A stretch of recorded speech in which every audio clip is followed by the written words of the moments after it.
Ladies and gentlemen, welcome back to a whole new episode of Full Steam Ahead. I'm your host, Zoe, with my co-host on the other side. How was the weekend, my man? Cinco de Mayo, of course, as well. And then the fight of Canelo and Munguia.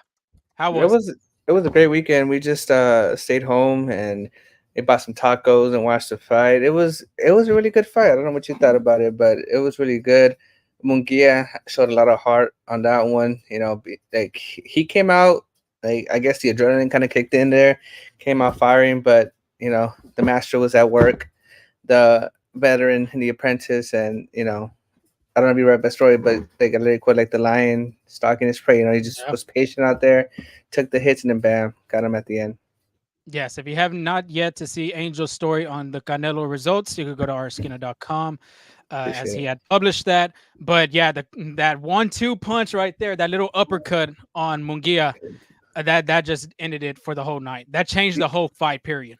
Yeah, it was the first time he was dropped, and when you're a young fighter like that going against a fighter like that, sometimes it's just it's kind of hard to recover. But I mean, he did like hats off to him. He did a phenomenal job. But man, those were some good fights in the The pre pre-one. fights. Yeah. Yeah, did you see that Barrios liver? was one. Yeah, Barrios. What did you see that liver shot by Brandon Figueroa? That's why I mean, we talked about it off air. We're like, if I'm taking that, I'm off for a week, maybe Yo, a month, maybe. absolutely. I'm not breathing for a few hours after that one. Just pick me up on a stretcher and just take me out right there. Absolutely. Bring the oxygen tank. But hopefully everybody else had a great weekend. Of course, the fight was there as well. And then Cinco de Mayo, Angel, did you even any tequila shots, any Nah, way you celebrated, or just the tacos? not really. You just have some tacos. I don't really. I feel like we don't really celebrate Cinco de Mayo. Honestly, it's more like an American thing. I don't. I Like mean, you could just go out only. there and hang out with some Yeah, friends, yeah. kind of thing like that. I think Cinco de Mayo is only big in Puebla because there was like a whole, I think, war. If I'm not mistaken. There's a long history with that, but anywhere else, it's just another day. Another day, another party, another fiesta Yeah. in the U.S. and in the city of Houston. But like we said, hopefully y'all had a great weekend. Let us know where you're calling from. Let us know from the social media where y'all from. Houston, southeast part of Houston, Galveston, or even outside of Texas. Just let us know Yeah. where y'all at, where y'all listening to.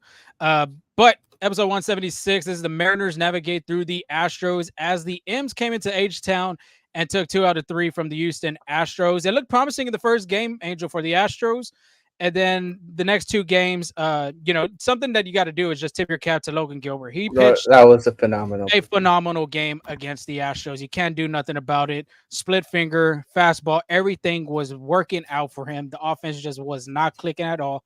But that third game, the Astros had a chance. Bryce Miller, credit to him too. He was pitching a good game all the way to the sixth. Kyle Tucker was just waiting on that hanging slider, took it to right field. Then Jon Singleton, Big Bad John, uh, 2 run shot, made a clutch hit after that. But the bullpen, I mean, the back end specifically hasn't been doing its job through the whole season from Bryan Abreu, Ryan Presley, and Josh Hader.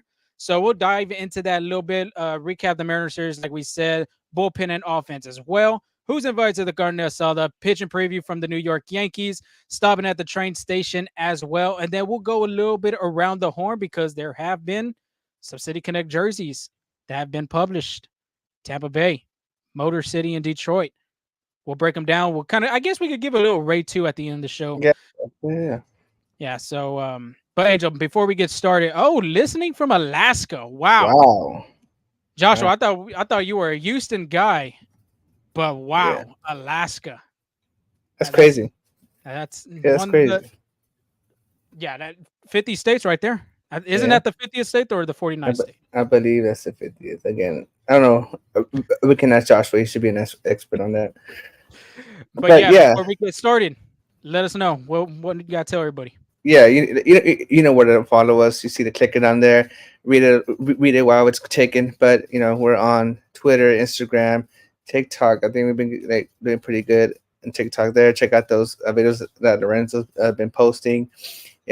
Also follow Arskina, and then also a special shout out to Bring on the Blitz as well. They joined the Arskina network, and just I think we preach it every day. We're we're pretty out there on Instagram and Twitter, so just shoot those follows up. Yeah, the Bring on the Blitz podcast is a Houston Texans specific podcast, but they go a lot more depth in the National Football League. Like we said before, I mean, it's a good time to be a Houston Texan fan. From the draft night, from even the additions that they picked up from Stephon Diggs, Joe Mixon, uh, is it Deontay Hunter or Daniel Hunter? It's either one of Daniel Hunter. those. The one that's going to be on the opposite side from Will Anderson Daniel Jr. Daniel Hunter, yeah. The guy's a Houstonian as well. So it's a great time to be a Houston Texan fan. If you do not follow them already, make sure to go out there and follow Bring on the Blitz podcast, which is a part of the R Skina podcast network. Joshua did get us on that update. 49th 49 state State. in the U.S. He said he wish he was a Houston guy, but I'm stuck living up. That's a long way. That's like where basically Seattle is, the Pacific Northwest, all the way out there. But yeah, Houston Astro fan right there, coming all the way from Alaska. So, Angel, let's start off with the Mariners series. Let's shout out real quick to Big Bad Jon Singleton.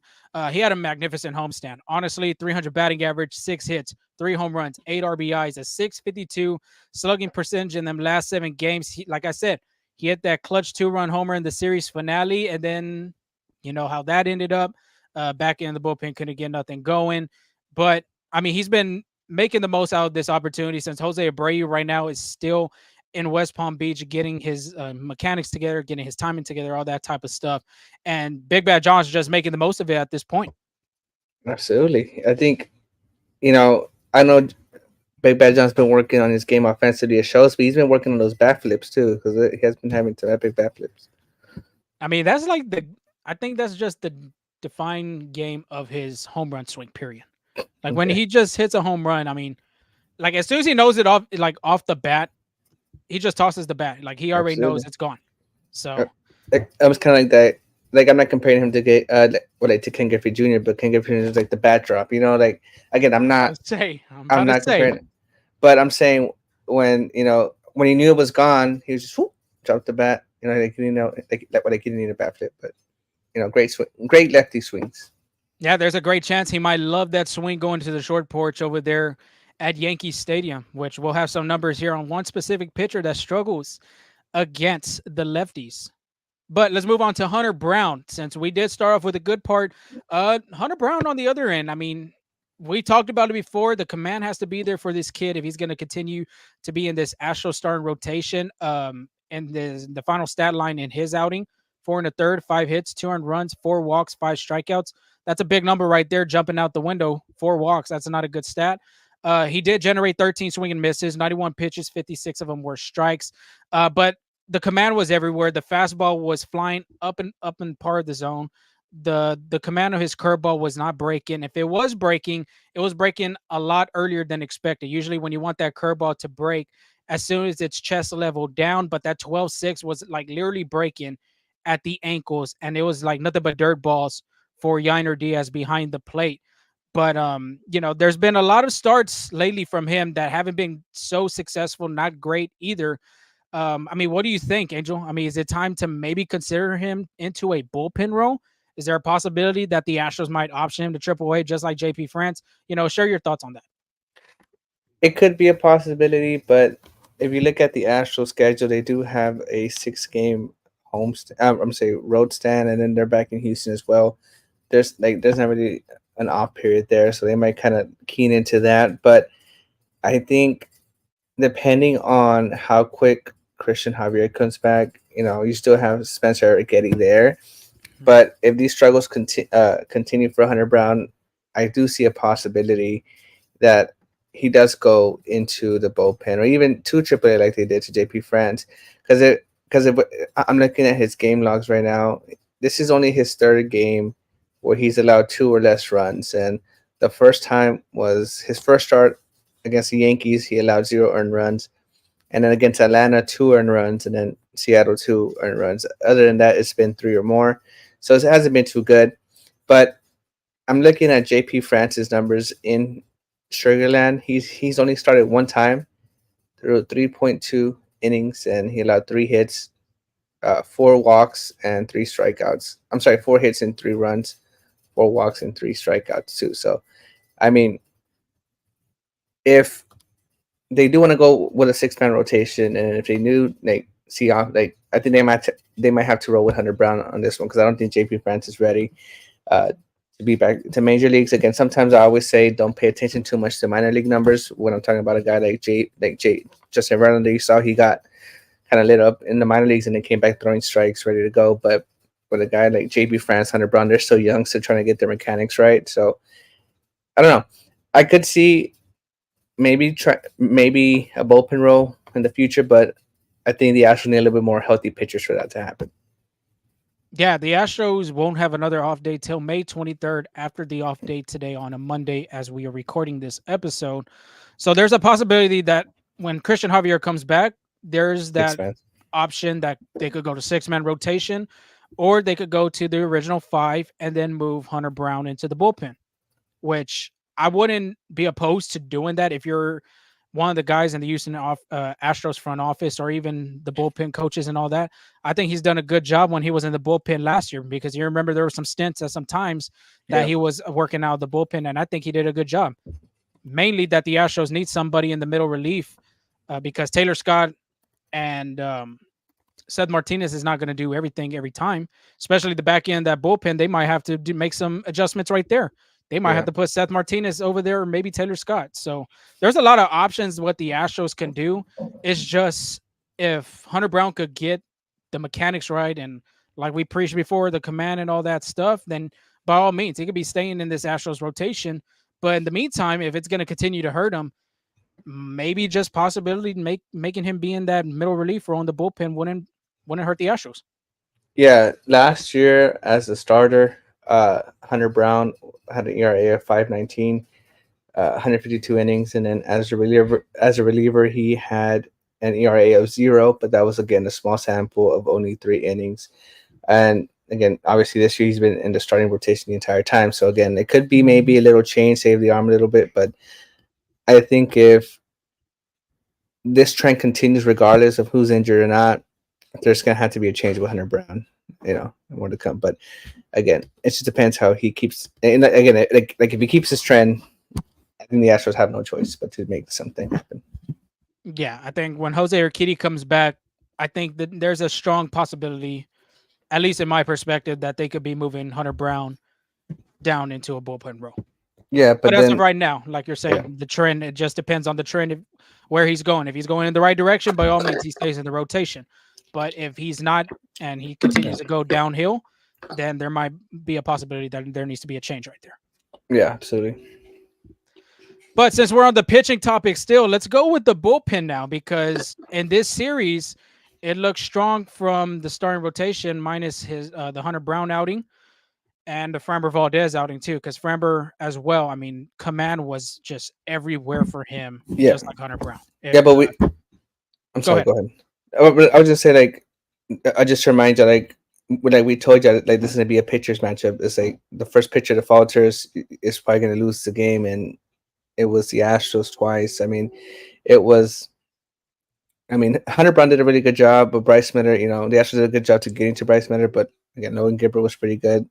The only pitcher that they actually got to was probably Kirby as well. So Shoot, George Kirby too pitched a phenomenal game. sure. I think it was at the last part of the ends, and the wheels kind of started falling out of place, and then the Astros were able to get to him, just like Bryce Miller in his last Sure. inning before Scott Service pulled him out. But specifically, let's talk about the back end and the bullpen of this series because there was situations. Specifically the series finale of the game that the Astros had a chance to make it a winning series and go out of Houston with the win. So let's start with Bryan Abreu. Basically, him and Josh Hader had the same stat line: an inning pitch, 1 hit, 1 earned run, no walks, 1 strikeout. I want to go into more depth into the bat against Luis Urias.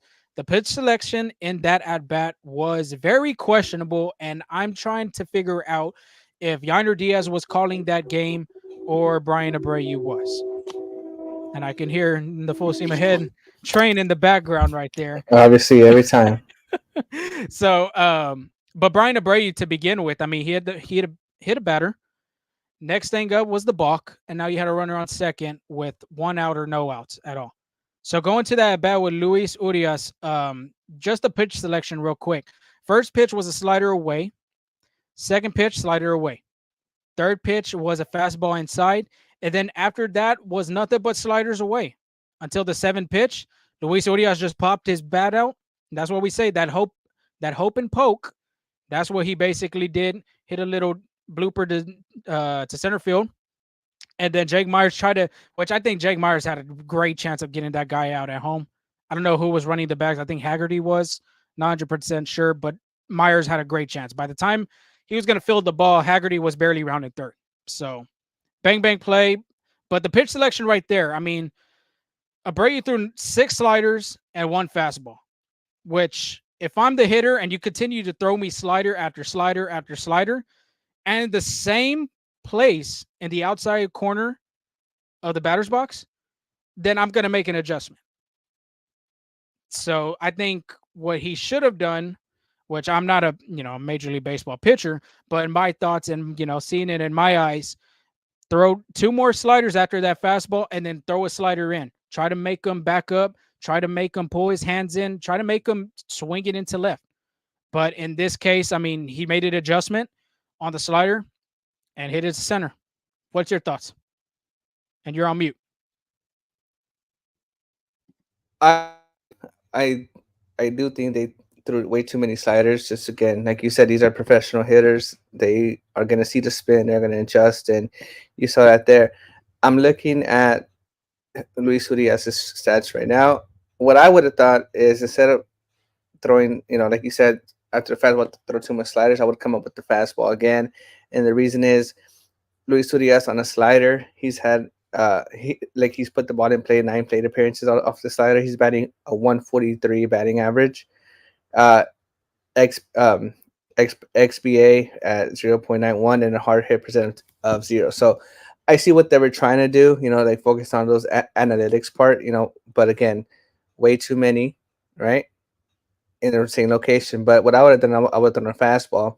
On a fastball, he's hitting 63.063. And he's been put away with that pitch 28% of the time, striked out 38.9% of the time, especially how the speed of Bryan Abreu's fastball, that rising fastball, kind of changed the perspective of the hitter as well. But again, way too many. He adjusts. I think a little bit more fastballs would have been helpful in that. Yeah, I mean, just think about the placement when, especially coming out of the pitcher's hand. The slider and the fastball look exactly the same, and obviously that slider is going to have that tail action at the end. So Abreu, like you were saying, with that fastball, that dominant fastball that he's thrown ever since, from the time he's gone up, especially in 22, he had a lot of success, and then moving into 23. Why not continue on? You cannot just focus on analytics and the statistics part of the game every single time. The hitters are going to make an adjustment regardless in that at bat. If you're going to continue throwing me sliders away, you're going to wait until that pitch and you're going to take it to the other part of the field. And obviously, Luis Urias didn't do that, but he hit to center field and still put the ball in play. And look what happened. The Mariners tied the game up in that part. Yeah, but honestly, the Seattle third baseman had a great game this series. Josh Rojas and Luis Urias, really helpful for the Seattle Mariners. Oh, yeah. But, give them credit. But on something like that for Bryan Abreu, I think the pitch selection could have been better for him and the Astros. Absolutely. But moving on to Josh Hader now. Let's talk about his pitch selection. Like I said, had the same stat line as Bryan Abreu. The point on him, though, is that Yainer Diaz does not call any of Josh Hader's pitches. It is focusedly on Josh Hader, what he's going to want, what he's going to throw. So the first 2 pitches in that at bat against the Cal Riley, it was 2 sliders. One was a swinging slider. One was just a strike that he was looking at. And then he goes to the sinker that he left a lot. And I emphasize a lot, part of the zone, right almost in the middle part of the plate. And obviously you saw what Cal Riley did and puts it into the Crawford boxes. In that at bat, I mean, in that pitch selection for Josh Hader, I probably would have gone another slider, try to throw a backdoor to him, because that first pitch he did throw a backdoor. The second pitch he ran in on him. That last pitch, I would have tried to make him go again on the slider. Obviously, what he wanted to do in the sinker was keep it low and inside part of the plate, but caught too much part of that zone. The slider looked really well against Cal Riley in that at bat, and Riley just made a good good swing on it. You can't do nothing about it. That's baseball. Like Josh Hader said in his press conference after the game. But in that selection, I probably would have went back with the backdoor slider. Honestly, with that pitch, it was just in a bad spot. Yeah, it It was. was, it was right in Kyle Riley's wheelhouse. And actually, I'm Kyle Riley on the slider. He's batting 417 with a 917 slugging percentage, um, a 569 WOBA, and you want to guess the hard hit percentage off the slider? And exit velocity wise, It's just a hard hit percentage. That's it, 90. 100. Wow. Yeah, and then I think it's just a bad matchup for Josh Hader too because on the sinker, it's a similar number. Batting average off the sinker for Kyle Riley is 417. I'm sorry, 412. Uh, Slugging percentage 941 and WOBA of 600 as well. So, especially when you leave it right down the middle, Kyle Riley is a good hitter as well. So it was a bad pitch on that end. The funny part about it was Riley, like after the post game for the Mariners, he said he was sitting on fast, Okay. basically saying on the sinker, which because he Mhm. throws the sinker pretty hard, he was just sitting on that and he was just going to adjust whatever to the off speed was. And sure enough, I mean, shoot, when you throw a sinker almost right down the middle, best believe he's going to pull it and put it to the Crawford boxes. What would be helpful for Josh Hader is to throw that changeup a little bit more. He's usually sinker, slider, and that's it. He's thrown 193 sinkers, 80 sliders, and 7 changeups. So there's obvious reason why Kyle Riley was sitting fast because you already know what you're going to get with Josh Hader. Yeah, Josh Hader right now, I mean, it's not looking pretty in his Astros debut so far. 14 innings and a third. He's already given up 10 earned runs. He's already reached the double-digit mark of the earned runs. Only 3 saves as well, which we'll talk about a little bit here about the bullpen. Joshua said, I'm legitimately worried about Hader at this point and the Astros as well. Um, I mean, I really don't have any words to say about the start that the back end is. I mean, when you look at it on paper, and we said this in the beginning of the season, before the season even started, this was the best back end of the bullpen the Astros ever had since Octavio Dutel, Billy Wagner, and Brad Lidge. And even right now in Major League Baseball on paper. But at this moment, I mean, it's just horrendous. I don't know how to describe this back end so far, through the season. Yeah, their playoff window is diminishing slowly. I mean, the lucky thing is that they're still not too far away in the AL East to compete, but I think they're 1-9 and 1-run games. It's just like Yeah, that's that's not another big thing too.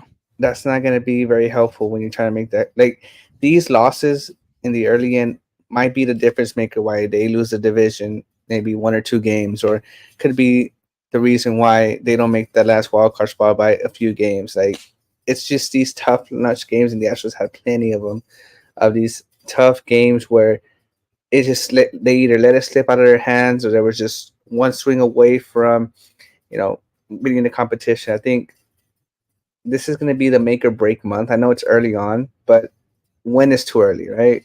When is too late? I think this month right here, you're about to hit June. This month, they need to win. I mean, that already started kind of like, I feel like from now on, from Seattle series up, they have to win every series, like because it's going to be tough to come away from that hole that they're putting themselves in. And I think again, this is their make or break month right here. Yeah, I mean, I definitely agree with you. Real quick on the bullpen as well. Astros are 27th in fWAR, which is a negative 0.5. They have a 4.44 ERA combined as a bullpen, 20th in MLB, fourth worst in the American League. They only have 3 saves, which is last in Major League Baseball. They've given up 64 earned runs, 21st in Major League Baseball, fourth worst in the American League. And their whip as well is a 1.38, 19th in MLB, fourth worst in the American League. And when I say the fourth worst in the American League, you want to give me them teams real quick that you could think of at the top of your head that are worse than the Astros. And I'm thinking of worse. Maybe the Marlins. No, American League. You got to think American. Oh, American League. Sorry, White Sox. Maybe White Sox, American League. Who's batting in American League? Who's Athletics. Actually, Athletics. Mason Miller's doing a pretty good job of that back in the bullpen. Maybe not them. Yes. Angels, maybe at the Royal. Yeah, those are the top two I can think of. Toronto Blue Jays, Tampa Bay Rays, and the Chicago White Sox. I got Them are the one. three teams in front of them. So you did get one. You did get one.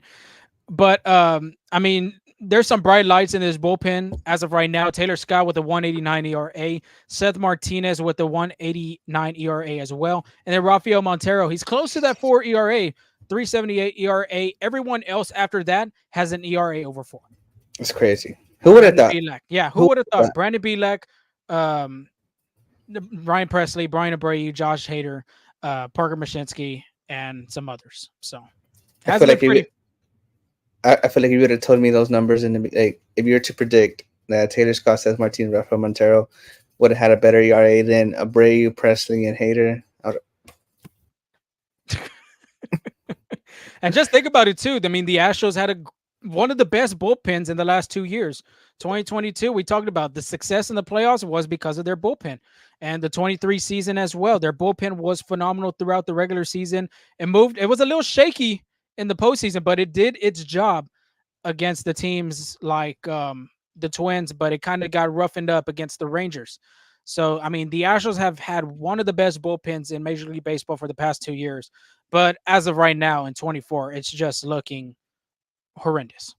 And we said this on and on this entire year. It's just like the Astros only have had like maybe a handful of games where everything's clicked at the same time, where hitting, pitching, and bullpen is clicked. And literally most of their losses is because one of those three things weren't clicking and cost them big time. And it's just trying to turn their page, trying to turn the corner, but little by little. I think once they start getting a little bit healthier, you might start getting a little bit more wins. But throughout the season, everybody faces injury. Look at last year; they faced a lot of injuries and they still won the division. So it's just they got something has to give.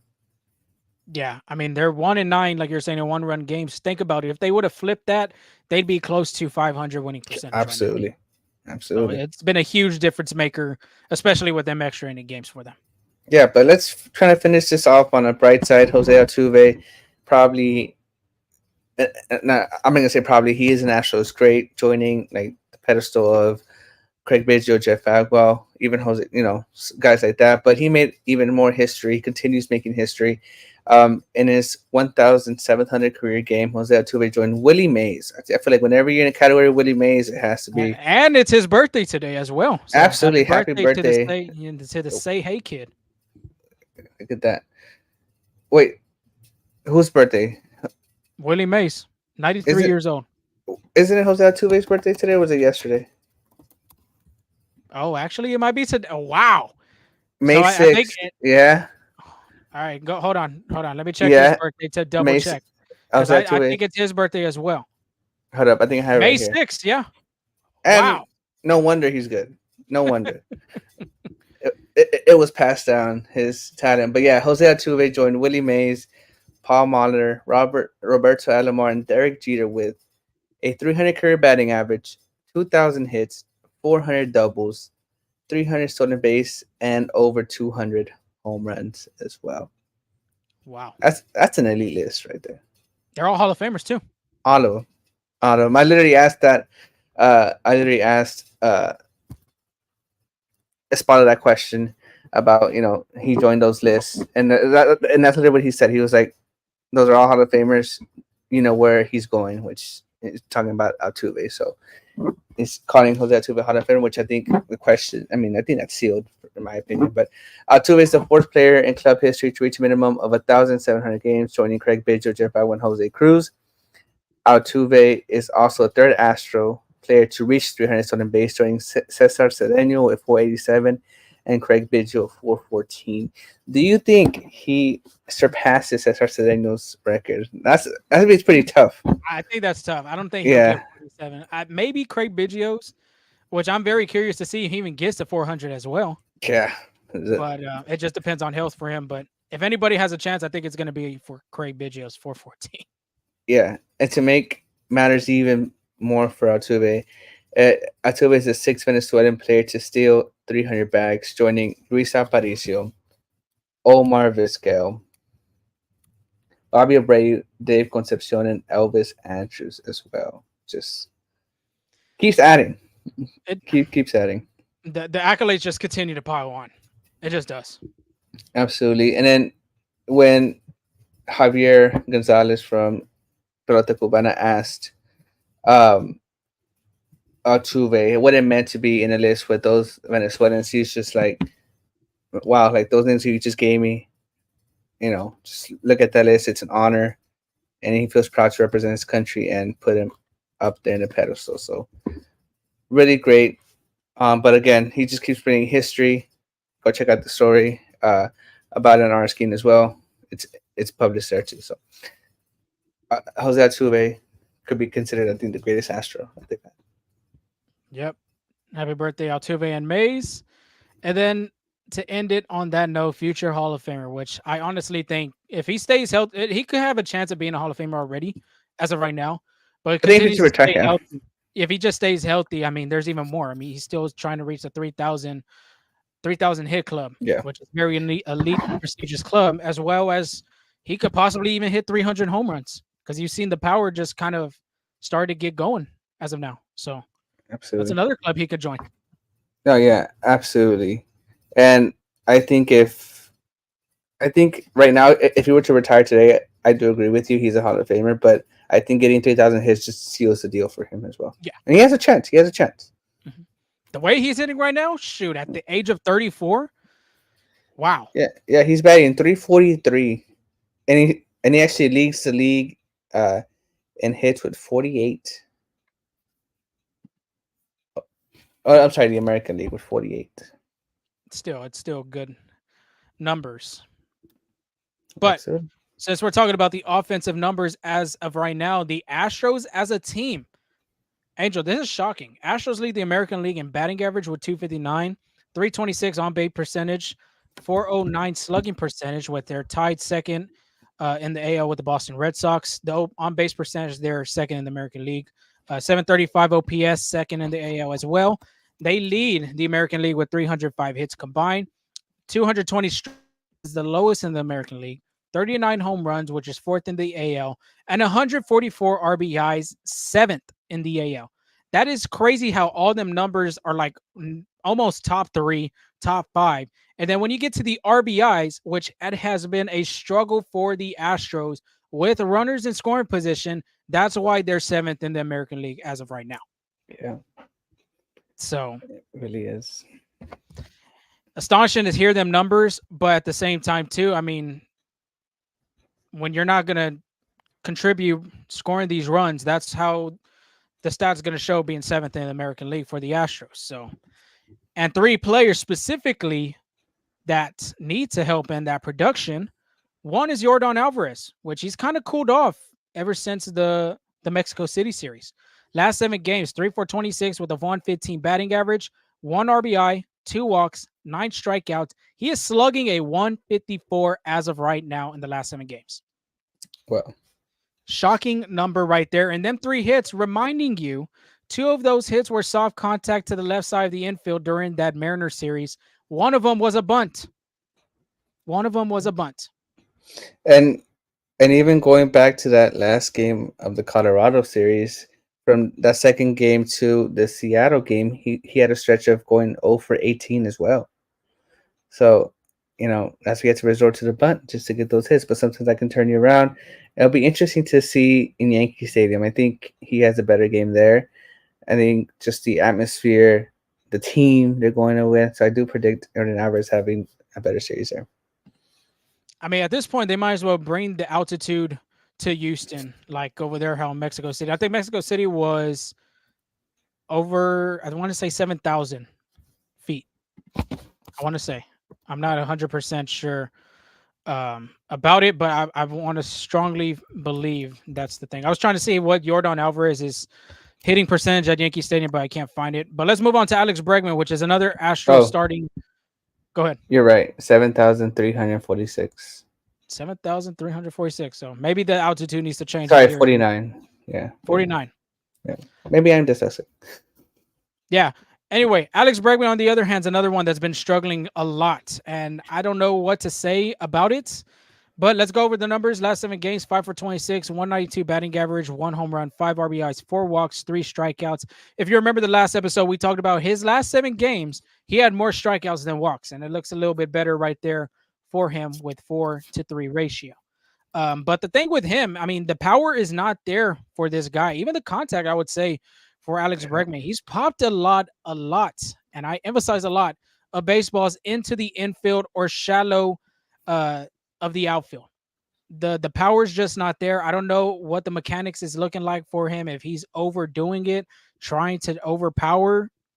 Remember, if you try to do too much, you're gonna basically what he's doing pop up in the infield, pop up to the outfield, even in the foul territory like he had did in one of the games.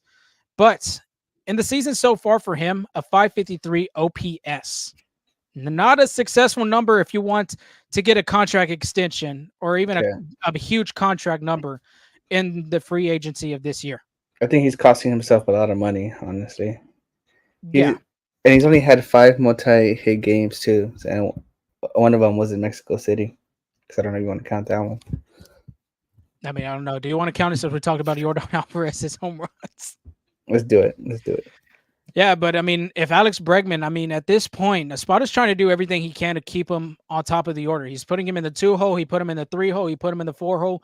I mean, is there anything else to give for him? I mean, are you looking maybe possibly switching him out of the lineup? I mean, last episode we did talk about maybe putting Jerry Pena up there and moving Bregman down. I mean, what's your thoughts? Yeah, I mean, I think we kind of hit it on this year, and I had the fifth.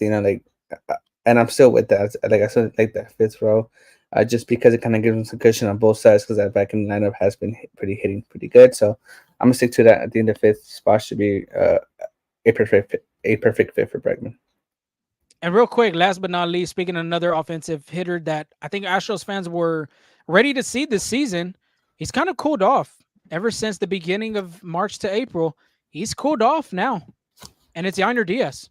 Yainer Diaz, 5 for 25, 200 batting average, no home runs, 4 RBIs, no walks, 4 strikeouts. In his last 15 games, he has only had 1 walk and 9 strikeouts. To me, he's starting to look like that Yainer Diaz from last year that's starting to eagerly go after the ball and swing maybe at the first pitch, because if you looked at his at bats, he's been swinging the first pitch a lot in each at bat. He's not taking a lot of pitches.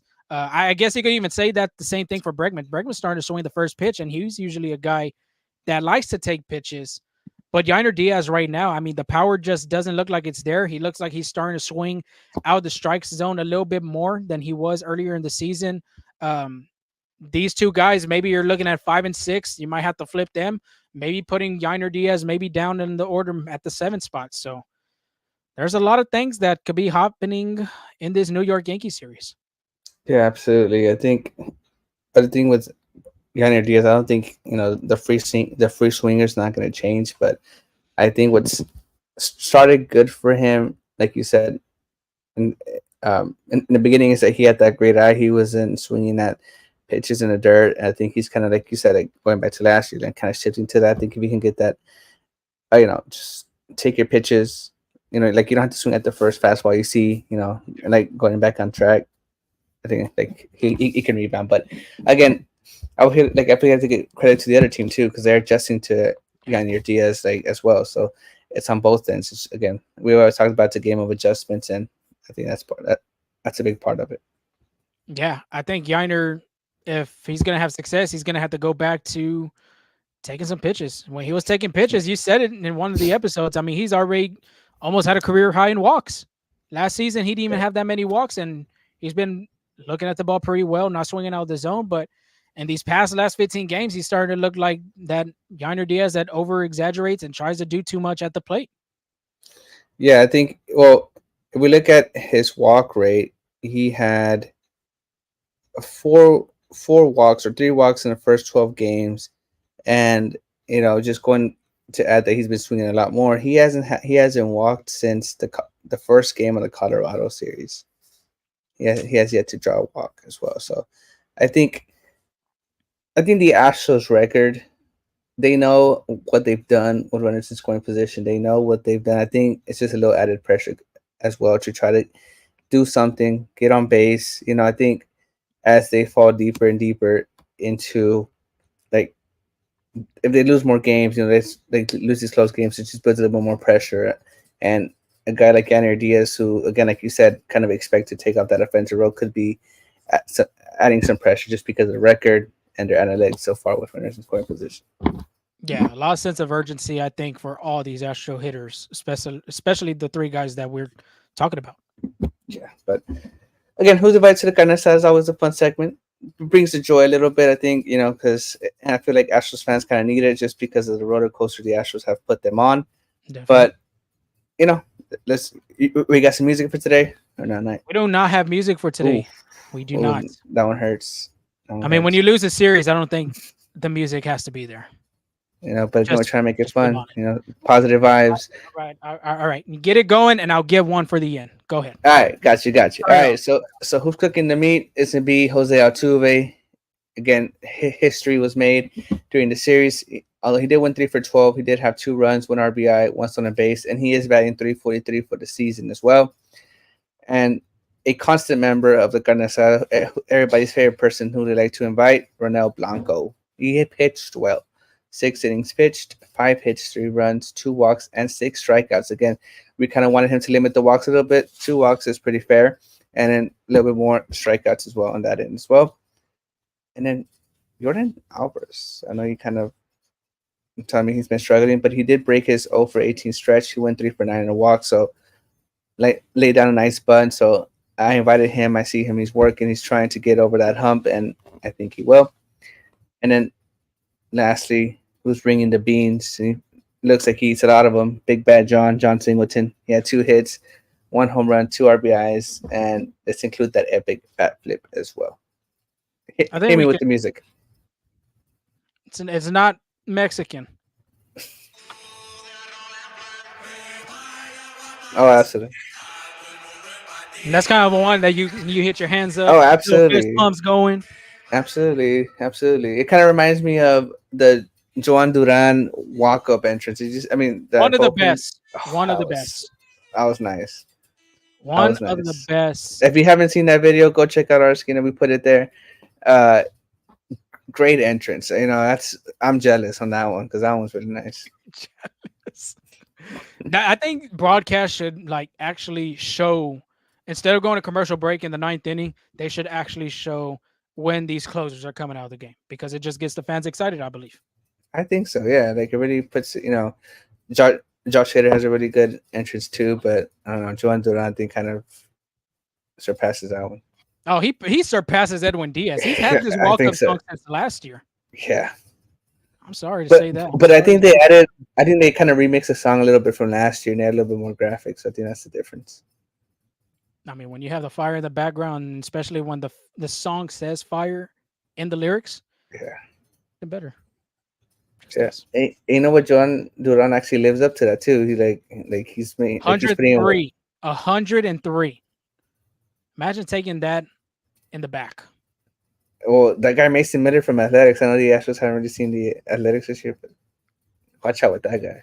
It's be some interesting series when it comes back to the homestand in Houston because Houston will be playing against Milwaukee, the Los Angeles Angels, and the Oakland Athletics. So it should be interesting because 2 of them series are against divisional rivals. Don't trail to the Oakland A's. I'm leaving. That's the game plan right now. Don't trail to Oakland.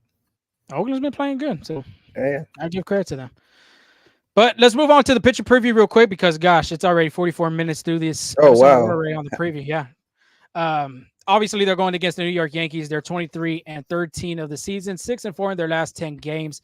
And anybody else that you would want on the mound on a Tuesday night in the Bronx is that you would want your ace. And the Astros are having their ace in Justin Verlander. 6:05 start time. He has a 1-0 record, 2.08 ERA. He'll be going against Luis Gil, who is 2-1 with a 3.19 ERA. So let's start off with JV real quick. His last start versus Cleveland, one of the best, I think. He just continues to pile on in them 3 starts that he's already pitched in. 7 innings pitched, 6 hits, 2 earned runs, 3 walks, 2 strikeouts. He did not face the Yankees in the beginning of the season, reminding y'all he was coming off the IL. But in 9 starts against the Yankees since 2017, being coming from that Houston trade, he's been 4-2 with a 2.56 ERA. Through those games, there's only been 1 bad start, Angel. Everything has been kind of quality starts, 3, 2, 1 earned runs, maybe 0 earned runs at less. was last year in September 1st. He only gave up 6 earned runs. That was the worst start in his Astros era that he has gone against the Yankees, excluding one of the starts in the postseason in the ALCS in 2019. But let's move on to Luis Gil real quick. Last start versus the Baltimore Orioles, 6 in the third, 2 hits, no earned runs, 1 walk, 5 strikeouts. His next start will make a career high with 7 starts with Luis Gil on the bad part of his game. He does have a high walk percentage, 15.4 walk percentage, bottom 7% of the league, 20 walks so far this season. And the game plan against him is try to make him pitch as much as possible. Get into that count, 3-2, 3-1, make him walk you. 11 walks in the first inning. Meaning Altuve's Altuve. He's going to swing the first pitch. He's a free swinger. Alex Bregman, if they continue to put him on in the 2 or 3 hole, Yordan Alvarez, Kyle Tucker, all those types of stinks. But Gil, on the other hand, 230 expected ERA. That is the 93rd percentile.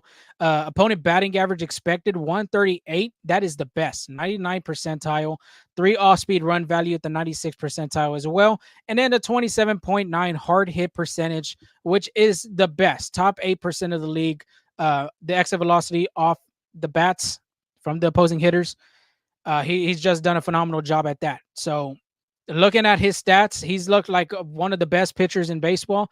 But when you get him to continue throwing more pitches and get him into that high walk rate, then it's going to be a long day for him. Yeah, it's easier said than done because Luisco has some great stuff and he has high strikeout numbers too. There's only been one start where Luisco has not had more than 6 strikeouts in the game. So his lowest is 5 strikeouts, which is just his last start, like you said. Other than that, it's 6 strikeouts or more. So again, but I do agree with you. Make him throw a lot of pitches to get him out of here, like get him out of there before he can settle it. Yeah, and there's a good opportunity for the Astros too to actually settle down and take some pitches because in these past previous series, they've been free swinging and swinging at the first or 2 pitches in the game of their at bats. But let's move on to Hump Day, 6:05 start time. You got Spencer Arrighetti, 0-3 with an 8.27 ERA. He'll be going against Carlos Rodon, which is a friendly foe of the Astros, 2-2 with a 3.68 ERA. Spaghetti Arrighetti, last start versus Cleveland, 5 2/3, 4 hits, 2 earned runs, 3 walks, 6 strikeouts. I would have to say this is his best start of his career so far. I mean, like we talked about, he's continuing to progress each start. He's starting to learn. He looks like he's starting to get the feel of things. And to me, I think the key to this matchup for him is going to be the four-seamer. If it's going to be the key of this game for him, because he does have a great four-seam fastball, if he can locate it correctly, hit his spots, there should be no problem in this start. 14 swing and misses versus Cleveland, 13 swing and misses versus the Chicago Cubs, and 15 swing and misses against the Atlanta Braves. I would say 3 of them, Cleveland has a good offensive lineup, and I would say 3 of them have some of the best lineups in Major League Baseball. So showing that he can blow it by them, and then the off speed as well, throwing in the cutter if he wants to, throwing a sweeper, the curveball as well. That's going to be another emphasis in this game. If he could continue throwing that off speed low and out or maybe in part of the zone, then he's going to have a good start just like he did against the Cleveland Guardians. And yeah, I think he just needs to build on that spot. And I really like the way he's locating his fastball. Usually he's dotting it up and inside. I think like he really just plays with the corner a little bit more because he's like if you look at the heat chart, it's really that red spot, that inside corner right where you want it. It's not in the middle. So I guess I play a little bit more with the corners. But yeah, just build off that thing. I think having Justin Verlander there more consistent could really help Spencer Arrighetti. I think it has helped as well. Yeah, if Justin Verlander could be vintage Justin Verlander for the Astros in that first game, then there's a great chance that the Astros can have a chance of taking that series from New York. Even though when it comes to the playoff seeding, if the Astros even make the playoffs, New York has the upper hand because they did sweep the Astros at Minute Maid Park.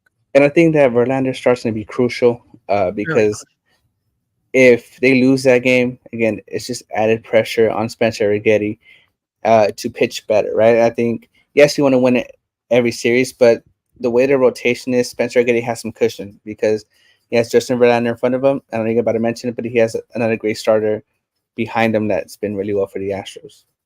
Yeah, we'll talk about him in a minute, but let's move with Rodon real quick. Last start against Baltimore, 4 innings, 8 hits, 6 earned runs, no walks, 6 strikeouts. That was a brutal loss for him. But his last start versus Houston, reminding y'all, he did come off of an injury, so there was a pitch count on him, 4 1/3, 5 hits, 1 earned run, 3 walks, 4 strikeouts, 87 pitches, 54 of them are strikes. The only earned run that was allowed was Alex Bregman's RBI single. So there's a great chance that Bregman could possibly get another RBI under his belt. But career wise, Rodon's been really well against the Astros. He's thrown really great against them. 10 starts, 3.0 record, 2.47 ERA, 57 of them were strikeouts. But however, being moved to the Yankees, it's been a different Rodon. Last 3 starts since coming to New York, 12 innings pitched, 11 hits, 8 earned runs, 6 walks.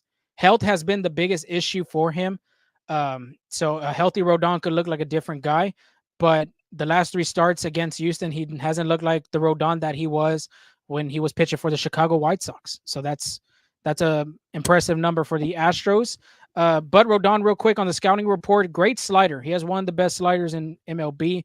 The slider, he has an expected batting average of 184. He put away that pitch is 28.9% of the time. The spin rate off of it has a 2580 RPMs. And then the exit velocity as well. From all his arsenal pitches that he has thrown, 83.3% exit velocity, which is the lowest out of all his pitches in the game. So there Yeah, is real quick, there is another trend to it as well. Righties, he likes to throw it low and in, throws it a lot to righties. And then the lefties, he obviously throws it low and away. I know he's been struggling in New York, but this year has been different. Rodon as well. I think he's only had one bad start where he has pitched, like I think less than 4 innings. I'm sorry, like he's been less than 4 innings 3 times, but he's been limiting the damage. But I think his last start, like you said, is 6 runs. So again, easier said than done. I think the Astros need to take advantage of this matchup because they're facing some good ones. Yeah, definitely. I mean, they just faced a good pitching staff over there at Seattle. And I think it's not going to be easier over here against the Yankees. So, Especially in that atmosphere too. And then with the Yankees lineup, I think they're what, they're first or second in the AL East. in what? In offensive They, production or no, just like the standing? Yankees, like record wise, they're standing. Second in the American League East, Baltimore is 23-11. So, Baltimore's good. so real quick, let's get on that last game. Thursday, 4:05 start time. You got Ronel Blanco, 3.0 record with a 2.09 ERA. He'll be going against Marcus Stroman, the Stros show, with a 2-1 record and a 3.41 ERA. Blanco, I really don't have a lot to say. Last start versus Seattle, like you were saying, Angel, 6 innings, 5 hits, 3 earned runs, 2 walks, 6 strikeouts.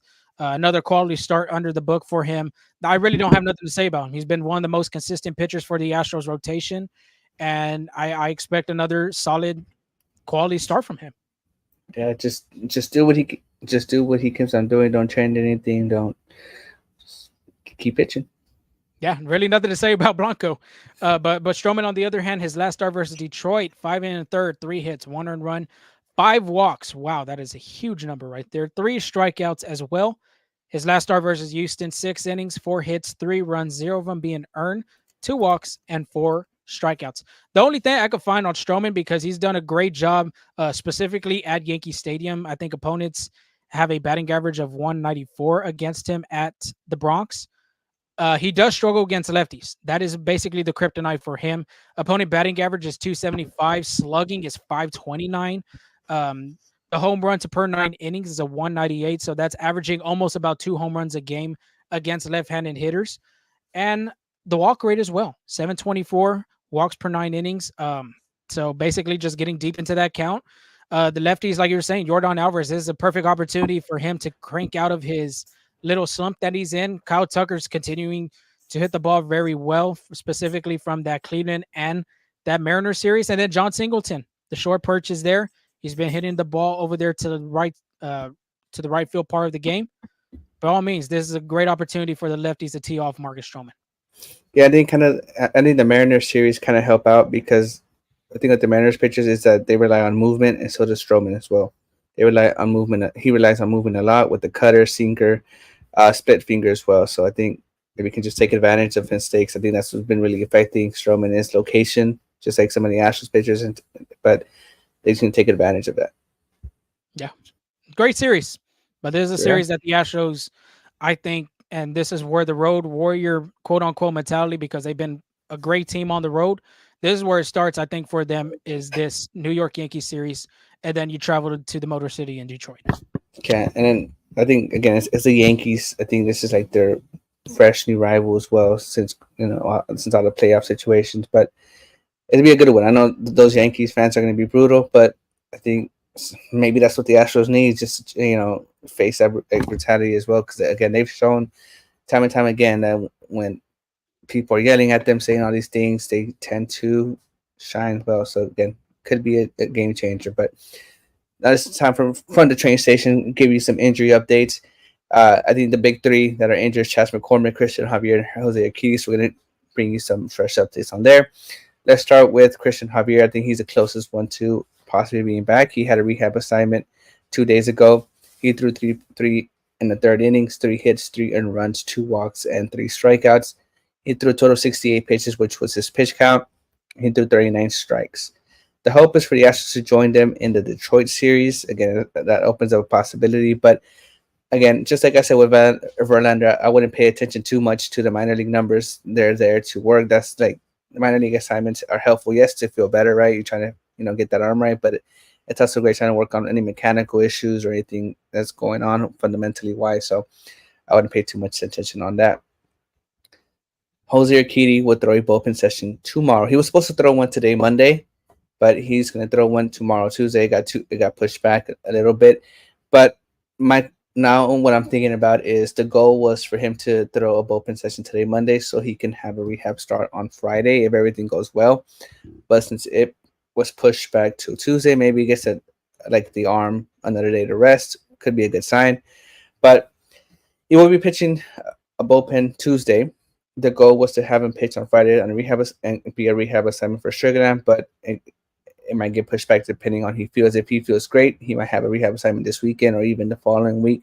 Again, depending how he feels. But Jose Urquidy will probably need 2 or 3 rehab starts before he is ready to join the club. Do you think that with the addition of Christian Javier, Jose Urquidy, do you think the fortunes turn around a little bit for the Astros, or what's your take on that? It could just depends how they pitch. It depends on the games how they start. Obviously, they're going to be on some pitch counts. I'm pretty sure, just like how Framber Valdez was in his first game. It just depends on their health. If it the way they come out their outing, I think that depends on how the Astros starting rotation and just pitching staff overall is going to change. The offense, obviously, the offense does have its little here's and there's of hitting the ball very well, and then there's days that they're just not hitting. So it just depends how they're going to be pitching. Yeah, I think the one guy to keep an eye on is going to be Jose Urquidy, the way he comes back from rehab assignment from injury. I know last year he didn't fare so much coming back from injury that he was placed in the bullpen for a time.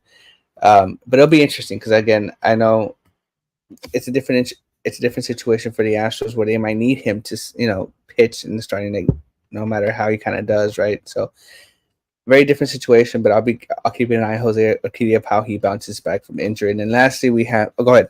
No, real quick on Jose Urquidy too. Remember, I mean, spring training, he threw phenomenal over there. He had a Yeah. 1 ERA. He was 2-0 in 3 starts. Obviously, it's a little small sample size, but the way he was pitching, the changeup was there, the fastball was working. I mean, everything was working for him until that injury, came upon. So you're hoping for the best for him whenever he comes off this injury, and maybe it could change things around for this rotation. Yeah, I mean, hopefully he keeps that trend, but to me, it's kind of like a rhythm pitcher. I think he needs to get in rhythm, and I think if he can find that, he'll be really good to go. And then we have Chas McCormick. According to Brian Abreu, Chas McCormick did some running May 4th and May 5th, and could begin a batting practice soon. When asked, Brian Abreu asked Espada about a minor league assignment. Espada said is they hope to get him out here pretty soon. So I'll play him here pretty soon. So that kind of tells me they kind of don't want a minor league assignment just because it takes some time. They want him on the field in the batting order, which makes sense with kind of the situation the Astros are. And then Espada also said he is feeling better as well. I mean, when do you think Astros fans will see Chas McCormick in the lineup again? Maybe either at the end of that road series, if he doesn't plan to do minor league rehab assignments, maybe the Detroit series, and for sure, I think he's back in the homestand. I think he's in the Okay. lineup in the homestand when they come back from their road trip. But in my eyes, in my opinion, I think they should give him a rehab assignment because if you Okay. remember, I mean, he wasn't hitting very well in the beginning. It could have been an injury that was playing him, but giving him some at bats in the minors, I think that would help him a little bit more, and then transfer that to the majors. That's my thought. My thought on I it. think I think if Jon Singleton and Duberfida continue to hit well, that could probably be a possibility where they take their time a little bit more with them. But again, it's just all depends on how the offense is because again, Chas McCormick was a crucial piece of the offense. He was batting, I think, ISC went up to fifth in the lineup, fifth, sixth in the lineup. So yeah, so again, he's a crucial part in there. But for I know it's past an hour, so for around the horn, we're going to talk about uh some new unis that came out for the Tigers and Rays. I know the Rays was a while back, but we didn't really get to cover because we were recording. But let's talk about both of them. So the Tigers dropped the uniforms today. Actually, they honored the Motor City. I don't know if you saw the trailer, but they did feature a rapper. I forgot his name, but and Eminem as well. I didn't You're forget gonna say Eminem's name. Eminem? No, I didn't forget Eminem's name. There was another rapper in there that was actually singing. I forgot his name. Now, what do you think about them though? Well, what's your thoughts? I like it. I like the little tire marks. I don't know if you saw like the tire thread that's right Like here in the center. it's like in the back of the jersey too. Yeah, yeah, yeah. I like it. I like it. And I kind of like the reflective patch too. And surprisingly, I kind of like the hats. I know it just says Detroit on it, but it's just they're very proud over there in Detroit. So having the hat with their name on it, that'd be pretty great. The only thing I like about there, I mean, I'll give the reflector patch because it has one. It's like retrospective to their interstate or something like that on the Mhm. highway, and then it has like the area code. But the one I really like is on the side of the hat. It has a VIN number. The patch, yeah. Yeah, and it's pretty cool because I think the first number represents. I think the first number represents the year that they were established, and then the next three or four numbers was the years that they won the World Series. I thought It's that was pretty pretty great. cool. Yeah, that's pretty great. Like I said, like I really like their hats, and I knew I liked it because there was a patch, but I forgot what the numbers meant. So that's why I didn't Yeah, mention it. But yeah, but honestly, Tampa Bay, they knocked it out the park with those. I think the that's your stock is pat. up on that one. Yeah, I think that's either the best or one of the best uniforms, and I like the fact that they kind of glow in the dark too. It's it's pretty special. Like I don't know if you saw the stingray on a skateboard too, on a little patch, and I on the patch on the pant, which I love. I think like Mhm. I'm a real big fan of the numbers on the pants and or even a patch there. It's really nice. Yeah, I like the hat itself. I mean, even Hmm. it's like a picture of a ray, but it represents the bridge over there at Yeah. Tampa Bay, St. Petersburg. I thought that was pretty cool. No, yeah, I think they knocked it off all around the hat, jersey, Yeah. pants, like The everything. neon And colors goes with it too, yeah, because if you think about back their retro jerseys are kind of something similar to that. I would say oh yeah, it was not too similar, but yeah. it's a little similar. No, yeah, I like both honestly, but I think the Rays really, again, like I said, knocked it out the park. And yeah, you're right. Aaron Judge was ejected for the first time in his career the other day. Arguing balls and strikes. I don't know what he said, but I mean, he does have a point. It was a ball on the outside corner. it touched the line.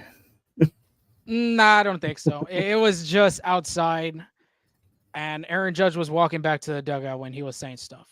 So that's baseball. Welcome to the Show, basically. Welcome to the Show. Didn't somebody else get ejected because they Oh, Boba Fett got ejected for slamming Oh, slamming his helmet. his helmet. Yeah. Oh, the beauty of this game. The Yeah. beauty of this game. You see, just small things like that will get you ejected. It's even like that one time that umpire was telling Byron Buxton to get off the field when he was hurt. Oh yeah, I was kind of messed up though. It was messed up. I was messed That's up. what I'm saying. Welcome to the Show. Welcome to the Show. But we do have Real, some special news. We wanted. yeah, Oh real wait. quick before we get to the special Okay. news. Talk to me. Okay, Tampa Bay Rays and the Motor City, top 3, top 5. Where are you going? I'd say Tampa Bay Rays top 3. Motor City probably top 5, top 6 maybe. I got Tampa Bay top 3. I got the Motor City out of the top 5, honestly. I'm Yeah, I not a can see that. huge fan. There's some better City Connect jerseys out Mhm. there. But yeah, I think top 3, that Around Tampa 10. Bay one. Yeah. Yeah, 10. Motor City top 10. Well, I mean, how No, many? like 10, 15 around there. Oh, okay. Well, yeah, because I think who's left that needs him? The Twins, I don't know if the Yankees are the getting Blue one. Jays. No, the Yankees I don't think are getting one. The Blue Jays, the Twins. I think the Dodgers are supposed to get another one too After that one. after the Los Dodgers one. So, I mean, I really don't know what to say about that. That's Yeah, on that's them. funny. They wanted that. They can That's have funny. that. But Yeah. yeah, the special news, Angel. I mean, we already tweeted out earlier today. We told it earlier today. We'll be at the White Rhino. Last episode, we even had mentioned it before. We'll be live at the White Rhino Cocktail and Patio Bar at Edo, Easton, part of Houston, Texas. On Thursday night, 7:30 time, we'll be out there recording the show. So yeah, if you want to come out there, have some drinks. I know they have a food truck out there as well. They got some great drink specials to go along with it. Great drinks as well. I think. What did you have the last time, Angel? The tamarindo. Yeah, the time like a tamarindo one. I forgot. The tamarindo mule. That's what it was There you called. go. Excellent There you drink. Excellent Yeah. drink. Yeah. You'll feel good, especially during the episode like Cantu was feeling that episode that we did. Oh yeah, it was a great episode. Again, great vibe, great atmosphere, and I believe so. It'll be a great spot to watch the game because we'll be recording the game. Should It's a 3 o'clock game. It should finish around 6:30. We'll be there at 7:30. So stick around, grab a few drinks as well. We'll be there, and I believe Thursday they had a streak where it's like Latin nights too. So I'm not sure we're gonna have it because we'll be there, but I know it's like it's been kind of a trend for Thursdays too. Yeah, it's a great atmosphere out there. Like literally, even if it's not even a baseball thing, they do have some good things that they do around. I mean, I remember they had one with goat yoga. They did celebrate Cinco de Mayo too at the bar as well. A lot of vendors went out there, a lot of food people too as well. So yeah, I mean, if you don't go out to the White Rhino, make sure you do. Thursday, like we said, we'll be there Thursday night. We'll have some giveaways. We'll have some koozies as well to go along with your drinks, like I did on that night. So, Oh, yeah, I remember that. I'm not gonna say anything. it should be fun. It should be a fun show. Like we were saying, the vibes were great. Like Angel said, the turnout was great. So make sure if y'all want to go out there, hang out, grab a drink, come talk to us as well. We'll be out there recording the show and making sure everybody gets the news. But if you're not going to be out there, make sure you subscribe to our YouTube channel. Yeah, we'll have it on Twitter as well. But the YouTube channel, we're 4 subscribers away from 100. I promised y'all, if we get to 100, 4 subscribers away. So if you're on YouTube, if you're on Twitter right now, make sure to go to YouTube, subscribe to that channel. We will throw a giveaway. Possibly, it could be some tickets to one of the future Astro games. So make sure you get that subscribe button, hit that like button. Make sure you download our podcast and follow our podcast platforms from Spotify to Apple to Google, as well as the social media that we have on Twitter, Instagram, and TikTok. But Angel, got anything else before we sign off? No, peace, and see you at the White Rhino. Yep, like we said, 7:30 start time at the White Rhino on Thursday night. Make sure to be there, as we will be concluding the Yankee series and recap as well, and then get going for that preview for the Detroit Tiger series. Peace. Maybe a live Carne Asada too. Maybe. Okay. First round's on Angel as well. Oh, I don't know about that. I don't know about that. We'll talk to y'all later. We'll see y'all live at the White Rhino. Peace.